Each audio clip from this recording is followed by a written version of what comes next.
So IIT mechanical నుంచి IPS ఎట్లా అది అంటే what was the inspiration services వెళ్ళాలి అన్నది? Frankly speaking, my desire was to get into an IIT as a faculty member. That was the desire. Okay. Right from my 10th standard, I got inspired by my teachers. Service రావడానికి కానీ ఈ చేసింది మాత్రం చాలా మంది friends చాలా help చేశారు. But lucky I got IPS in my second attempt.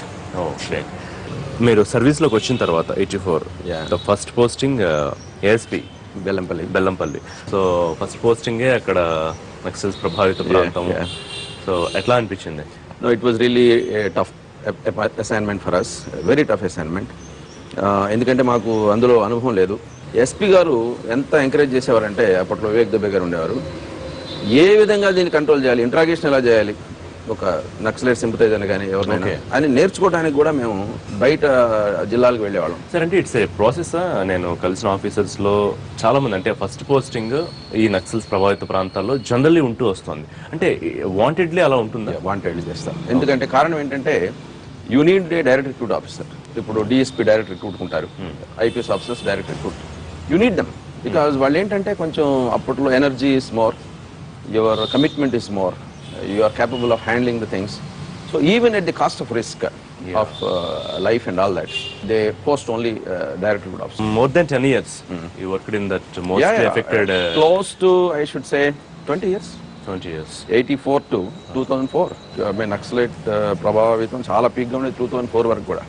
As recently as in Balimila, I was Commissioner of Police Visakhapatnam 2010 వరకు. Balimila incident where we suffered about 30 Greyhounds boys. They lost their life. And then అలా మాకు ఏంటంటే of course Greyhounds played an outstanding role in this. Sir, what is the major difference అంటే Greyhounds లో work చేసేటప్పుడు ఎలా ఉంటుంది and మీరు most of the time అంతా ఈ నక్సల్స్ ఎఫెక్టెడ్ ఏరియాలో వర్క్ చేశారు, బట్ ఏంటి మేజర్ డిఫరెన్స్? మేజర్ డిఫరెన్స్ అంటే అండి, ఇప్పుడు గ్రేహౌండ్స్ అనేది it is a great conception. ఒక ఐపీఎస్ ఆఫీసర్స్ని ఒక 10 మంది ఐపీఎస్ ఆఫీసర్స్ని ట్రైన్ చేయడం వేరు, ఎంటైర్ పోలీస్ ఫోర్స్ ట్రైన్ చేయడం వేరు. Lot of differences. You can't train, impossible. So అప్పుడు ఏంటంటే మనం ఆల్ ది ఎంటైర్ కాన్స్టేబులరీ మనం ఫోర్స్ అంతా కూడా we're trained for civil policing. Okay. అంటే మీ బండి ఆపటం, మీ దగ్గర బుక్స్ ఉన్నాయా లేదా, లేదు ట్రాఫిక్ కంట్రోల్ చేయటం పండుగలప్పుడు అలా, అంతే అంతే. That is civil policing. Whereas this is a guerrilla warfare. Naxals సంబంధించి it's a guerrilla warfare. So how to face it అనేటప్పటికి వ్యాస్ గారు కన్సిడర్ చేశారు. This civil police totally different orientation. Naturally this civil police cannot match that standard అని ఒక elite force మనం తయారు చేయాలి అన్న ఉద్దేశంతో he conceived that. And because of Greyhounds only how they will choose sir, అంటే దానికి ఎవరు పనికొస్తారు అది కూడా ఉంటుంది. All youngsters, all able bodied personnel, and just like like IPS officers first posting Bellampalli ఎలా చేస్తున్నారో, యంగ్ క్రాప్ ఆఫ్ కానిస్టేబుల్స్ ని they take, we train them.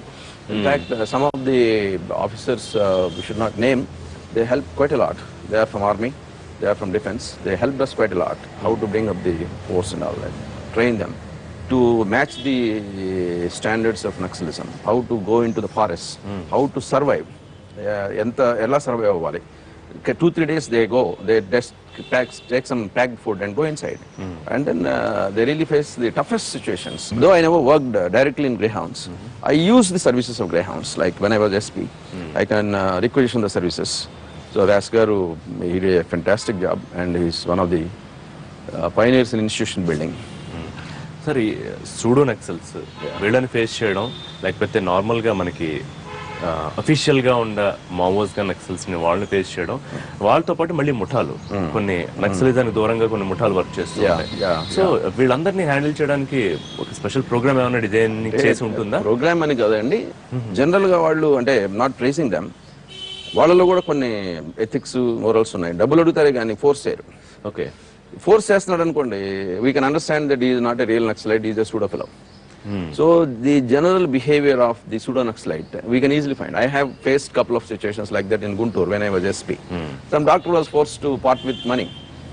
ఎట్లా అడుగుతున్నారు, ఏం అడుగుతున్నారు, వాళ్ళు ఇవ్వకపోతే నేను చంపేస్తాం, మీ ఫ్యామిలీని తీసుకుపోతాం, ఇలాంటి థ్రెట్స్ నక్సలైట్స్ నుంచి రావు జనరల్ గా. Maybe they committed many mistakes, there is no doubt about that even today. Very సిద్ధాంతమే రాంగ్.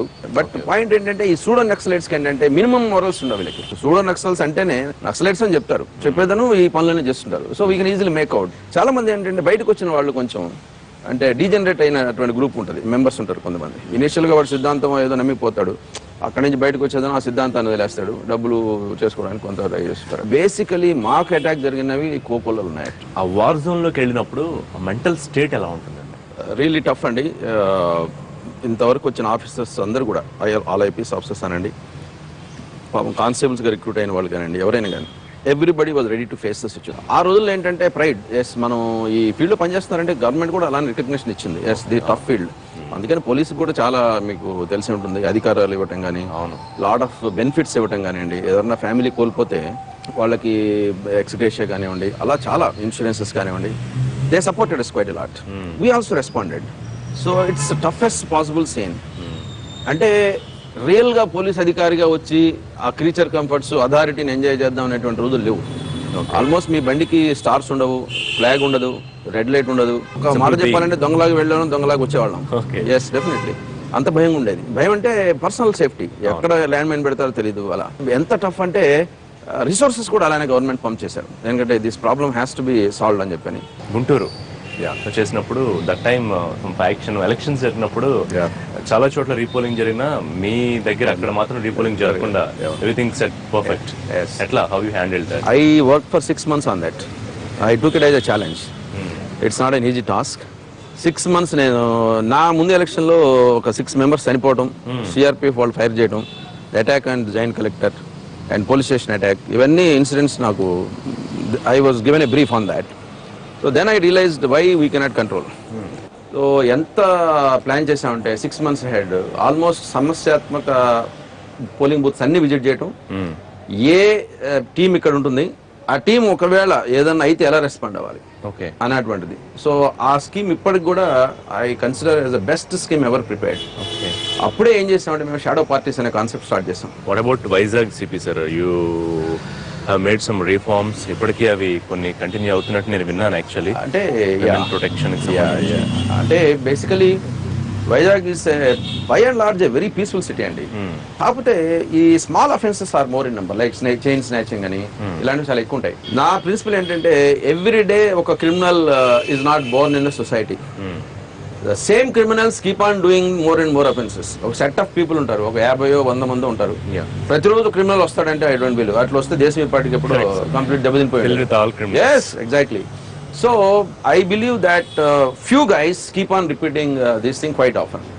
దానికి సంబంధించి మేము ఏం చేసామంటే, మోహంతి గారు మీకు తెలుసు, ఫార్మర్ డీజీ గారు, he told us how to organize beat system ఎలా ఆర్గనైజ్ చేయాలని చెప్పారు. ఓకే, ఇన్ఫాక్ట్ ఆయన చెప్పారు కానీ ఆ కాన్సెప్ట్ అర్థం చేసుకోవడానికి కూడా కొంత టైం పట్టింది. Otherwise very methodical officer, professional officer of course. So దాన్ని ఇంప్లిమెంట్ చేసాం, కొత్త బీట్ సిస్టమ్ ఇంప్లిమెంట్ చేసాం అక్కడ.